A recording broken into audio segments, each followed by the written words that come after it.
Voy a tratar de hablar lo más que pueda sobre la mayoría de las drogas que ustedes tienen disponible acá en el mercado. Hay un par de cosas que estábamos hablando ayer que ustedes no tienen, pero voy a tratar de cubrir todo un poco. Ustedes saben que siempre yo empiezo con un poco de filosofía. Hoy empecé un poquitico con sociología. Este es el padre de la sociología, en donde lo que él decía es que la civilización es un progreso indefinido, incoherente de la homogeneidad hacia una coherencia definida de la heterogeneidad. Y eso es más o menos como yo hoy en día estoy viendo que está pasando con el cáncer en general, no solamente gástrico, pero en general, donde nosotros seguimos agrupando y hablamos todavía de cáncer gástrico y no nos damos cuenta que cáncer gástrico son de muchos tipos. Y a medida que cada vez rompemos un poquitico más, como decimos en inglés, cortamos el pelo por la mitad y tenemos todas esas tiras, hablar de intestinal, difuso ya ni siquiera es suficiente.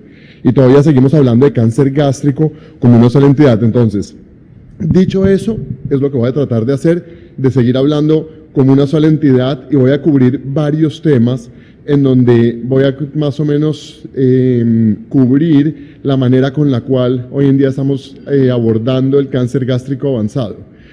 Lo primero, cuando uno ve un paciente con un cáncer gástrico, hoy en día es definitivamente importante saber el estadio HER2. Eso sí es algo que tenemos que definir desde el momento en el que estamos viendo un paciente. Hablar de el score predictivo inmunológico, PDL1, definitivamente el Karnofsky, el performance status, y lo otro es, no se les olvide que acá la creatividad no está contraindicada. Pero lo interesante es que cuando uno mira las guías en SSN, siguen diciendo régimen con platino en primera línea. Entonces, eso es algo que es interesante. ¿Por qué? Porque ya los regímenes hoy en día estamos hablando de cisplatino, oxaliplatino intercambiable. Se va a volver un poquito complicado a medida que avancemos en la charla. ¿Por qué? Porque cuando combinamos con este tipo de drogas, combinar con terapias de 2 semanas, 3 semanas, cosas de ese estilo, se va a volver un poquitico más difícil, y ahí es en donde les digo, no está contraindicado ser creativo, y voy a terminar la charla con algo que sea interesante. A la primera pregunta, cuando hablamos de lo que es, digamos, la base de la quimioterapia, y uno dice, ¿hay que utilizar 3 drogas o no hay que utilizar 3 drogas? Y la realidad es que uno mira las curvas del estudio original que hablaba de 3 drogas, y lo primero es de dónde sacaron ellos utilizar 3 drogas en lugar de 2. Si uno se va históricamente a mirar cuál fue el comparador por el cual se desarrolló el estudio real y por el que empezaron ellos a trabajar con tres drogas, es porque el brazo comparador era FAM-metotrexate. ¿Quién hoy en día utilizaría eso para comparar, para desarrollar un estudio de 3 drogas? Y si uno mira acá las curvas de supervivencia, y simplemente fíjense en los tiempos, que estos eran los únicos 2 grupos en donde había algo de significancia, y algo era al margen, con una supervivencia con 3 drogas de 11.2 meses, y al mirar 2 drogas, la realidad es que el régimen, digamos acá que se veía un poquitico superior, tenía 0.7 meses de supervivencia. Eso es lo que hace que hoy en día la mayoría de nosotros en cáncer avanzado, a diferencia de cáncer temprano, en donde sí estamos yéndonos más por 3 drogas porque estamos con intención curativa, en cáncer avanzado es muy raro que ustedes se encuentren que alguno de nosotros va a utilizar 3 drogas. Entonces, dicho eso, tenemos nuestro backbone de quimioterapia, en donde estamos hablando de 2 contra 3 drogas, pero pues siguen habiendo un poquitico de beneficio en algunas de las curvas, cosas de ese estilo. Yo creo que la epirubicina debería ser considerada ilegal en cáncer gástrico, desde mi punto de vista. Eso no es algo que deberíamos seguir utilizando. ¿Qué hay nuevo en quimioterapia? Y esto es algo que ustedes no tienen, pero si uno habla de quimioterapia, y ya les voy a explicar por qué estoy poniendo quimioterapia hacia el principio de todo, porque quimioterapia de todas las partes de cáncer gástrico avanzado es un poquitico más difícil de hablar, pero en cáncer gástrico avanzado tenemos el TAS-102, hoy en día ya disponible, Tipafirnib, acá no lo tienen, ¿cierto? Acá en Colombia no hay TAS, pero los estudios de TAS en líneas subsiguientes, en pacientes que han progresado en más de 2 quimioterapias, han sido bastante positivos, con curvas que son interesantes. Cuando hablaban en la conferencia de tumores de células pequeñas, fíjense lo interesante, como también acá la mediana parecería no tener separación, pero a medida que uno empieza a mirar intervalos reales más tardíos en el tiempo, las curvas se separan. O sea, el paciente que uno selecciona, que va a tener algo de capacidad de estar, digamos, al 3er mes vivo, es el paciente que va a seguir posiblemente beneficiándose de alguna manera de la droga. ¿Cómo hacemos para no sobretratar a todos estos pacientes, no tengo ni idea, pero es una droga útil, yo la utilizo bastante, gracias a Dios nosotros la tenemos en el mercado, con un beneficio marginal, pero con un beneficio en donde lo que se llaman las colas de las curvas se separan y podemos ver de que esos pacientes van a tener un beneficio de supervivencia llega a ser casi un 8% al año de supervivencia después de 2 líneas previas de quimioterapia. ¿Okay? Entonces, esto no es algo que uno pueda decir de que no es válido, sobre todo con un nivel de toxicidad tan bajo. Ayer hablábamos en la tarde que esta droga es una droga que la toxicidad más grande que hay es neutropenia. El paciente llega a mi oficina y le digo, no me arranques todavía la pastilla, y me dice, ¿pero por qué si estoy perfecto? No, porque no estás perfecto. Pero los pacientes ni sienten esta droga, es una droga que es bastante fácil de utilizar, pues fácil de utilizar si uno logra explicarle al paciente que el esquema es día 1 a día 5, día 8 a día 12, ese tipo de cosas, pero es una droga bastante benigna, a la larga es una fluoropirimidina, no tiene mayor cosa, y es bastante útil en un subgrupo pequeño de pacientes altamente pretratados.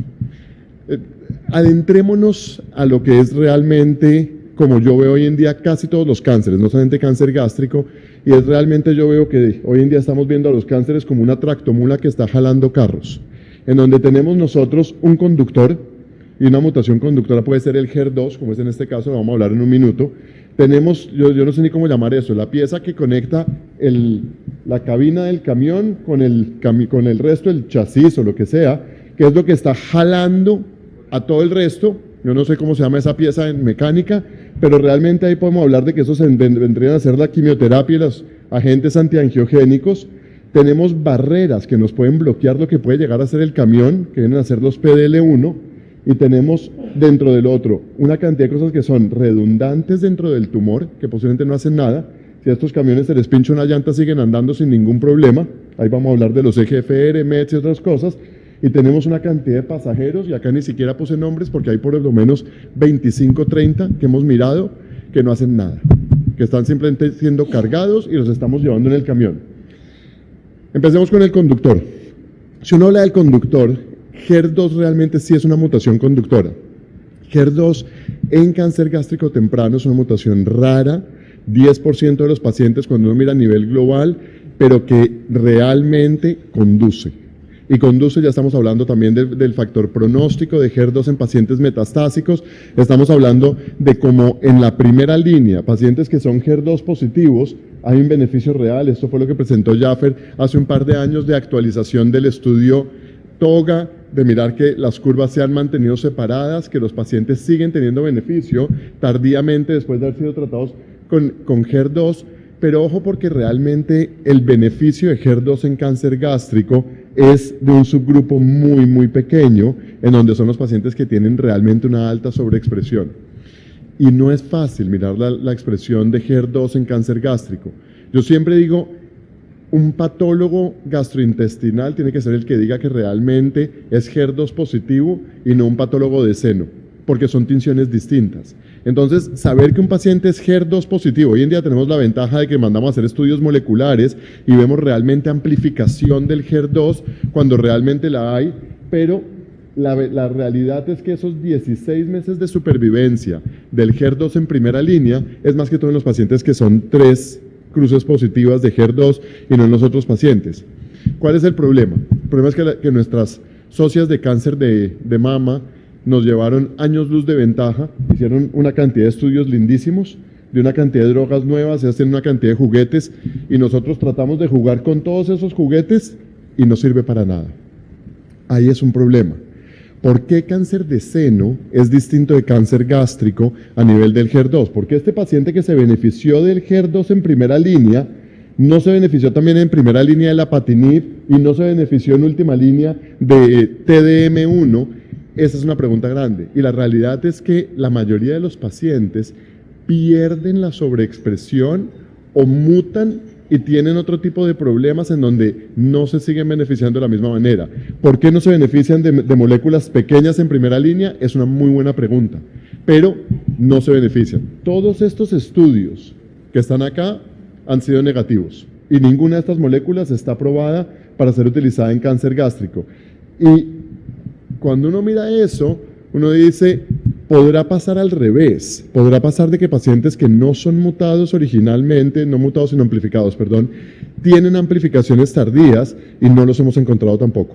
Estamos buscando eso y no hemos podido encontrar que los pacientes en segundas líneas o en líneas subsiguientes sean del todo positivos. El único estudio positivo a la fecha sigue siendo el de primera línea. ¿Qué pasa con, creo que lo que puse de segundo son todos los redundantes? Porque esa es una pregunta, no sé qué tanta gente se acuerda de todos estos estudios, pero ¿qué pasa con todas las otras mutaciones o amplificaciones o lo que quieran de problemas redundantes? Y si uno mira, me fui primero por angiogénesis. No me acordaba cómo organizar la conferencia. Eso pasa cuando uno hace esto a la 1 de la mañana. Pero cuando uno mira la parte de angiogénesis, en angiogénesis es bien interesante. No puse las diapositivas de primera línea del estudio Avagast, en donde todos nos acordamos de que eso fue la falla más grande que hubo, porque todos nos quejábamos de que los pacientes del continente americano parecían sí beneficiarse de inhibidores de antiangiogénesis en primera línea, pero el estudio fue un estudio negativo, fue contundente, no hay por qué utilizar bevacizumab en primera línea en pacientes con cáncer gástrico. Ramucirumab, a medida que empezaron a utilizarlo en otras líneas subsiguientes, decidieron tratar de ver si en primera línea sí tenía alguna utilidad. Y si ustedes se dan cuenta, en primera línea sigue sin tener ninguna utilidad el inhibidor de antiangiogénesis Ramucirumab. Con el estudio Rainfall, esto ya es un estudio que está completamente publicado y no estamos utilizando. Hay varios subgrupos que han estado tratando de mirar, ver si en algún momento estas curvas realmente tienen una separación, pero a nivel de supervivencia, y esto puede ser un problema de cruce de grupos, porque la droga estaba disponible para segunda y tercera línea, en donde muchos de estos pacientes tuvieron algún momento de exposición. Dicho eso, y a medida que avanzamos más en terapias más modernas, como con inmunoterapia, vamos a mirar si vale la pena estar agregando este tipo de inhibidores en primera línea. Pero la antiangiogénesis en primera línea, realmente, los estudios que se han hecho, tanto el Avagast, el Avatar y todos esos estudios, en primera línea siguen siendo considerados todos negativos.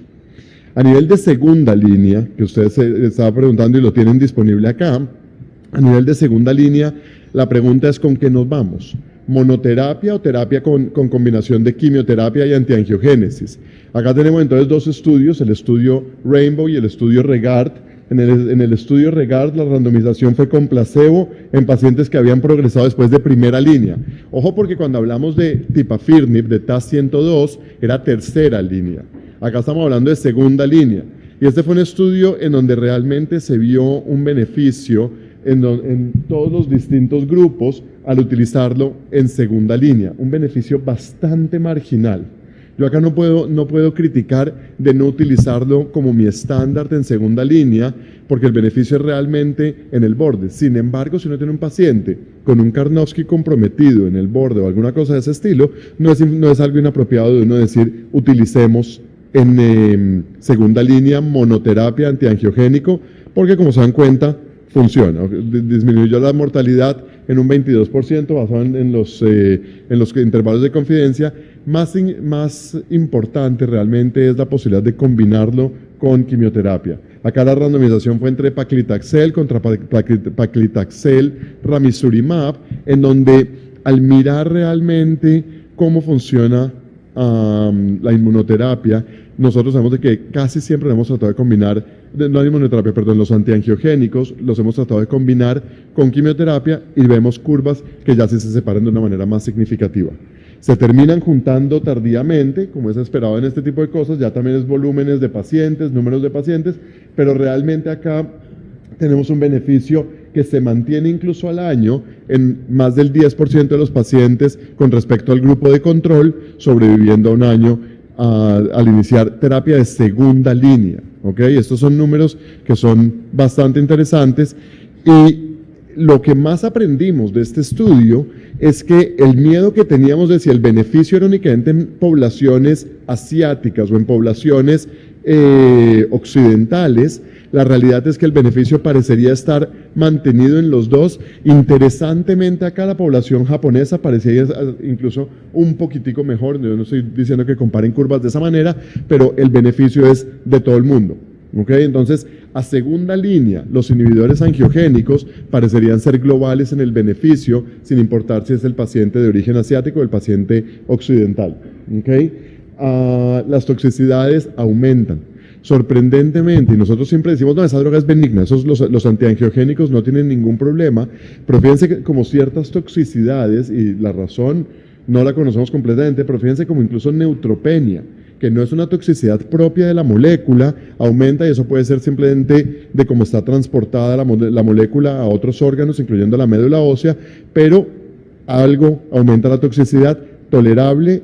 Yo lo utilizo bastante, nosotros tenemos realmente un volumen grande de pacientes tratados con ramucirumab en segunda línea, y hay unos pacientes que llegan al punto de tener neuropatía del paclitaxel, y nosotros seguimos ahí sí ya con monoterapia, y tengo un grupo de verdad interesante de pacientes que se han mantenido en monoterapia. Y eso es algo que no discutí mucho en la parte de quimioterapia, de si tratar hasta la progresión o tratar de una manera definida. No lo sabemos en cáncer gastrointestinal. Hay un solo estudio que se randomizó a pacientes a 6 ciclos de tratamiento y luego observación. No tenemos la información completa, pero es, digamos, problemático que nosotros hoy en día siempre queramos tratar hasta la progresión. Son simplemente más gráficas de los distintos subgrupos, a la gente que le gusta torturar la estadística hasta que el estudio hable a ver si hay algún problema o alguna otra cosa, pero es algo que realmente parecería ser un beneficio en un grupo grande de los pacientes, con incluso algo de respuestas clínicas que no sé si importan en segunda línea en cáncer gástrico. Hoy en día, cada vez que vemos, y vamos a mirar un poquitico en las gráficas de inmunoterapia, respuesta clínica, ¿qué tanto importa? No sé, pero las seguimos reportando y seguimos mirándolas porque siempre a los pacientes les gusta que uno les diga, se achicó el tumor. Con todo que uno dice, un tumor que no crece, yo lo tomo todos los días del año, pero si el tumor se achica, el paciente sale más contento. A nivel de edades, tampoco hay diferencia. Los pacientes mayores o pacientes más jóvenes lo siguen tolerando. ¿Qué viene? Apatinib, que es una pastilla, ya está aprobada en China. Cuando el coronavirus deje de salir la pastilla de China, a lo mejor nos llega acá a América, pero en este momento apatinib es un estudio positivo, se está reproduciendo en Estados Unidos y estamos tratando de mirar si apatinib realmente va a ser algo que vamos a poder utilizar en el futuro, pero es un antiangiogénico oral que suena bastante interesante en tercera línea, ¿ok? Entonces, a nivel de resumen de antiangiogénicos, realmente tenemos segunda y tercera línea como resultados positivos. Ahora sí creo que puse los redundantes. A nivel de qué pasa con todas estas cosas que hay, mutaciones, amplificaciones, lo que ustedes quieran, de todo este tipo de otras cosas. No pasa nada. Los estudios que se han hecho con anti-EGFR en cáncer gástrico son absolutamente negativos en primera línea y realmente como uno lo quiera mirar, como uno quiera ver si es panitumumab, que en este caso es la curva de abajo, ojo que acá la curva del grupo experimental es a los que les fue peor, realmente no tienen uso en cáncer gástrico. Y parecido pasa también con los inhibidores MET, siempre tenemos este tipo de situaciones en donde uno ve una molécula que se ve súper bien en el estudio de segunda línea, 21% de los cánceres gástricos tienen amplificación de MET, que es más de lo que hay de HER2 mutados, pero al final del día, cuando uno mira rilotumumab, ¿qué tal le fue en los pacientes de cáncer gástrico? De vuelta es la curva de abajo. ¿Ok? Entonces, si tenemos una curva de abajo con una molécula contra placebo, nunca es bueno. Pero realmente eso es lo que tenemos. Que hay positivo. Hay alguna de todas estas mutaciones redundante. Y acá es en donde tenemos otra molécula que creo que ustedes no la tienen disponible para gástrico, pero se ve interesante. La puse acá. Realmente regorafenib es una molécula que no ha podido declarar su identidad, porque yo puedo decir que regorafenib es un antiangiogénico, un molecular, digamos, de algunas tirosinquinasas, pero el regorafenib es el inhibidor más sucio que tenemos nosotros en oncología gastrointestinal, inhibe lo que le pongan por enfrente. Y tiene actividad en muchos tumores, realmente regorafenib tiene una curva muy parecida a la que les mostré antes, en donde la mediana puede que no esté muy cerca, acá sí se separa, pero a duras penas, pero realmente si uno mira esta curva de regorafenib en cáncer gástrico contra la curva de cáncer de colon, yo me quedo con esta curva 10 veces. O sea, a nivel de cáncer gástrico, regorafenib tiene muchísima más actividad que lo que hay en cáncer de colon. Y puede ser por los otros inhibidores o puede ser por la antiangiogénesis. En este estudio, en el Integrate, nunca hemos podido corregir bien la información de saber exactamente cuántos pacientes estuvieron realmente expuestos, no expuestos en algún momento de su vida a antiangiogénicos y que eso pudo haber separado las curvas en algún momento. Pero regorafenib nosotros lo tenemos, no lo utilizo mucho porque ya muchos de estos pacientes que llegan a este nivel están en estudios de fase 1, cosas de ese estilo, pero realmente es una droga que es útil y la tengo disponible y realmente no es tan tóxica. Si uno, no sé si vamos a hablar un poquitico en cáncer de colon, pero si ustedes saben utilizar regorafenib y lo utilizan con esquema redose, en donde escalan la dosis en lugar de disminuirla, es una droga bastante benigna. Yo tengo muchísimos pacientes tratados y que me llegan normalmente a 3 pastillas al día, pero con tolerancia perfecta para utilizar esto. El número de líneas de tratamiento en este grupo de pacientes, mientras más líneas terapéuticas les iba mejor a los pacientes desde el punto de vista estadístico, pero realmente era algo que tenemos que estar mirando. ¿Qué pasa con todos estos? Los dejé por fuera. No puse los pasajeros porque no vale ni la pena que yo me ponga a hablar desde todas las moléculas que hemos probado, de todas las moléculas. O sea, si hubiera puesto alguno positivo de todos los pasajeros, que ni siquiera estoy tan seguro que son los pasajeros, son los inhibidores de anticlaudina, los que quieran tener un poquitico de lo que dicen trivia de oncología, los inhibidores de anticlaudina los estamos estudiando y realmente la claudina no está ni siquiera como un pasajero, eso vendrían a ser los carros que están andando al lado. Porque la claudina son los puentes de comunicación intercelular que parece que al bloquearlos y tener ciertos inhibidores de anticlaudina pueden dejar que el camión ande más rápido por su carril y siga andando de una manera más normal. Entonces eso lo dejo para un futuro, en otra charla hablamos de claudina, hablemos de inmunoterapia y de todos los estudios que se han hecho a nivel de todas estas moléculas que son bien interesantes. Todas estas drogas se han desarrollado de atrás para adelante, como es lo lógico, en tercera línea primero. Y cuando uno mira nivolumab en tercera línea en cáncer gástrico, las curvas realmente son significativas. Uno dice esto es algo que tiene actividad. A nivel de el tipo de pacientes en el cual es útil, esa es la pregunta más grande, que lo vamos a ver en un momentico, pero cuando uno está mirando el Checkmate 32, y acá lo único que tenemos reportado es el grupo base, digamos, de nivolumab en dosis estándar, que dosis estándar de esa época, que era 3 miligramos, ya nadie utiliza esas dosis, pero tiene respuesta en tercera línea y subsiguiente, o sea, pacientes altamente tratados, y en donde estamos aprendiendo acá es que realmente en cáncer gástrico la expresión de PDL1 importa. ¿Cuánto? Lo dejo para discusión porque tenemos por lo menos 3 o 4 estudios de 1%, 5% y más del 10%. Y van a ver a medida que avancen las diapositivas de que hay estudios que han cambiado eso, pero acá en estos pacientes, cuando uno está hablando tercera línea y subsiguiente, 12 meses, 36% de los pacientes vivos en cáncer gástrico, es algo para considerar importante. No sé si se proyectan bien las curvas, pero se separan de vuelta tardíamente. Lo mismo que hablaban en cáncer de pulmón. ¿Cuánto tengo yo que mantener al paciente después de la progresión? Y si a lo mejor incluso estos pacientes que están progresando originalmente, si yo debería mantenerlos y empezar a mirar tal vez al tercer o cuarto mes y no quitar el beneficio de una inmunoterapia tan temprano, porque a lo mejor estamos viendo pseudoprogresiones o a lo mejor estamos viendo radiólogos que no saben interpretar en el RECIST 1.1 respuestas a la inmunoterapia. Ustedes no saben cuántos pacientes hoy en día yo tengo que tienen necrosis tumoral central, el tumor crece tremendamente, la zona de captación de contraste es un margen mínimo en el tumor y el radiólogo me dice, uy, está terrible ese paciente, y el paciente se ve mejor que nosotros. Y yo le digo, perfecto, muchísimas gracias, buena opinión, sigo yo derecho con mi paciente, y a los 3 meses se reabsorbe un poco esa parte de necrosis y el paciente está muchísimo mejor. Entonces, eso es un problema. ¿Qué pasa con Pembro en líneas subsiguientes? De vuelta, estoy yendo acá de atrás para adelante. Arranqué con tercera línea, acá ya estamos hablando de segunda línea de vuelta a nuestro brazo de control siendo paclitaxel y la randomización contra pembrolizumab.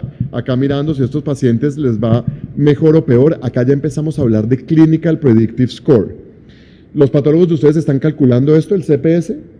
No sé, ¿no? ¿Saben cómo calcularlo? Ni siquiera. Exacto, es importante porque es una ecuación con respecto al número de linfocitos, expresión, hay una cantidad de cosas. Mírenlo, es importante tener el CPS, no es expresión únicamente de PDL1, pero el CPS, y depende de la molécula que van a utilizar, algunas de las compañías les van a exigir que tengan un CPS, algunas de las compañías les van a decir de que mejor tener solamente el PDL1, pero al final del día, cuando uno empieza a ver curvas en segunda línea, que cuando están haciendo ya el reporte del estudio, no han alcanzado en algunos grupos, acá estamos mirando el del grupo de inestabilidad microsatelital, las medianas, estamos viendo de que hay bastante actividad. Voy a hablar un poquitico más de inestabilidad microsatelital en cáncer gástrico porque es prevalente, pero ojo a esta curva porque la vamos a repetir en 5 minutos.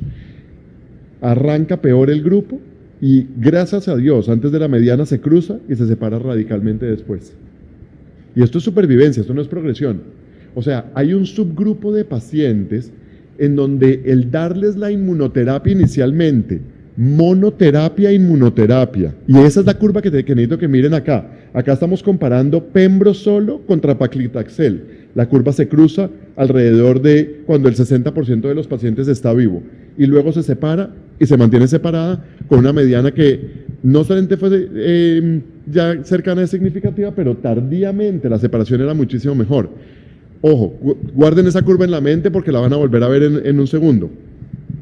Cuando uno mira de acá de vuelta, ya luego en el Keynote 181, en pacientes que también tenían progresión y acá dejaban que digamos un diseño muy parecido, quimioterapia contra inmunoterapia, realmente la razón que puse este estudio es porque con todo y que estoy hablando de cáncer gástrico, tocaba tocar una gotica en los escamos celulares, porque siempre contaminan los estudios. Y los estudios de gastrointestinal y de gastroesofágico siempre tenemos esa contaminación, pero cuando uno mira acá los escamos celulares de este grupo, me pasé creo, casi, no quiere mostrar la diapositiva anterior. Cuando uno mira la población escamocelular, se separa bastante y es una población que es útil, pero sobre todo en los pacientes que tienen un score alto. ¿Ok? Entonces, ojo si están tratando escamocelulares o tienen de unión gastroesofágica que son escamocelulares, con todo y que la curva general se separaba igual como en la anterior, un poco más tardíamente, en escamocelulares parecerían tener un poquitico más de evidencia. En donde se ve la mayor evidencia de beneficio es cuando tienen un score alto. Si tienen un score de más del 10%, y yo pienso que es lo que vamos a utilizar en un futuro, tienen un beneficio grande en segunda línea. ¿Ok? Vámonos al más importante con el que voy a cerrar, digamos, la charla, que es el Keynote 62, que es primera línea. Primera línea en donde los tipos lo que hicieron fue mirar Pembro solo, Pembro quimo o quimo. ¿Ok? Y acá ¿qué tenemos? Ojo porque van a haber varios grupos que vamos a separar. Vamos a separar, en algún momento vamos a hablar de los inestables microsatelitalmente, un grupo muy pequeño, 5 a 7% de los pacientes, y vamos a separar por regiones, al igual que por la localización del tumor. Pero, si se acuerdan la curva que les dije que se memorizaran, en donde las gráficas se cruzaban tardíamente. Esta es la comparación del grupo de Pembro contra quimo. No Pembro quimo, Pembro solo contra quimioterapia, la misma curva que les mostré antes en segunda línea. Las curvas se cruzan. Al comparar la inmunoterapia sola con la quimioterapia, las curvas arrancan separadas, desfavoreciendo la inmunoterapia y luego se favorecen tardíamente. ¿Ok? Cuando uno ya compara los pacientes que tienen scores positivos, se cruzan de vuelta al principio, pero luego se separan un poco más temprano. Entonces, ojo como estamos llegando a tratar de aprender si vale la pena combinar la inmunoterapia con la quimio o uno podría quedarse con inmunoterapia solo. Y cuando uno mira después en los pacientes, vamos a saltarme un poquito esto por cuestiones de tiempo, pero cuando uno empieza a mirar ya la parte de Pembro quimo contra Pembro, aumentamos de vuelta los efectos secundarios, ¿ok? Y efectos secundarios que yo pienso que hoy en día sabemos manejar. A mí hoy en día no me preocupa.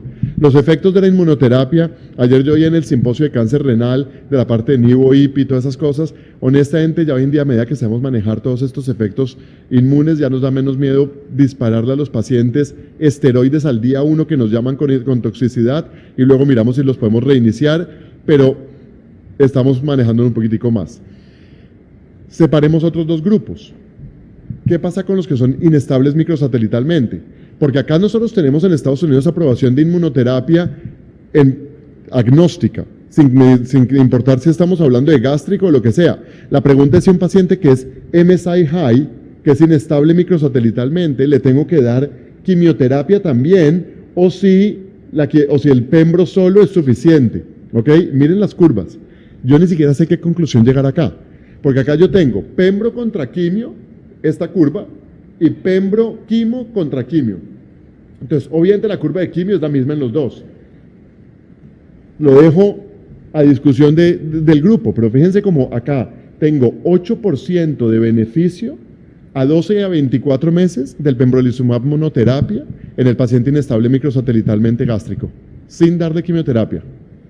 Bien interesante, es un análisis de subgrupo, no salten en conclusiones. Yo les puedo decir, yo estoy en este momento con 2 pacientes que estoy tratando, que realmente tuve esta discusión y al final decidimos mantenernos por pembroquimio porque es el grupo que está más reportado y es lo que tenemos en este momento, digamos, aprobado. ¿Qué pasa si es con puntaje alto y inestabilidad microsatelital? De vuelta, pembro quimio contra pembro solo contra pembro quimio, y estos son mis pacientes. Esta es la razón por la cual yo me estoy yendo, porque mis pacientes tenían puntajes altos. Entonces, la inestabilidad microsatelital con puntaje bajo, tal vez me voy solo con pembro. Inestabilidad microsatelital con puntaje alto el Clinical Predictive Score alto, me estoy yendo con la combinación. ¿Ok? Esto es, como dicen, recién salido del horno. Toda esta información. Esto es del ESMO del año pasado y de ASCO GI de este año. Pero fíjense acá, no se ha llegado a las medianas de ninguna de las dos de pembroquimio. Ninguna de las dos. Y yo pienso que esto es en pacientes con scores positivos, sin importar la inestabilidad microsatelital. Esto es el grupo con inestabilidad microsatelital, lo que va a ser nuestro nuevo estándar de cuidado. Antes de que ustedes se imaginen, esto va a ser lo siguiente. Lo vimos en pulmón. Los estudios de pulmón fueron positivos y antes de que se den cuenta, este va a ser nuestro siguiente estándar. En donde les dije que no se les olvide que pueden ser creativos. ¿Qué pasa con el HER2 positivo? Y Yelena Janjigian presentó esta información súper preliminar. No les voy a mostrar mucho más que solamente la información preliminar en pacientes HER2 positivo, treatment naive, pacientes completamente que no hayan sido tratados, de utilizar pembro con trastuzumab. Y tiene su motivo, pero acá tiene su motivo en donde hay 2 cosas que hemos aprendido en los últimos 2 o 3 meses. La amplificación de HER2 sola, sin ninguna mutación, puede que sea bien interesante para hacer esa combinación. Hay 2 mutaciones que suelen coexistir con amplificación de HER2. Una que está dentro del mismo HER2, no me acuerdo ahorita el número exacto, pero se los puedo dar en cualquier momento, y STK, en donde la inmunoterapia es contraproducente.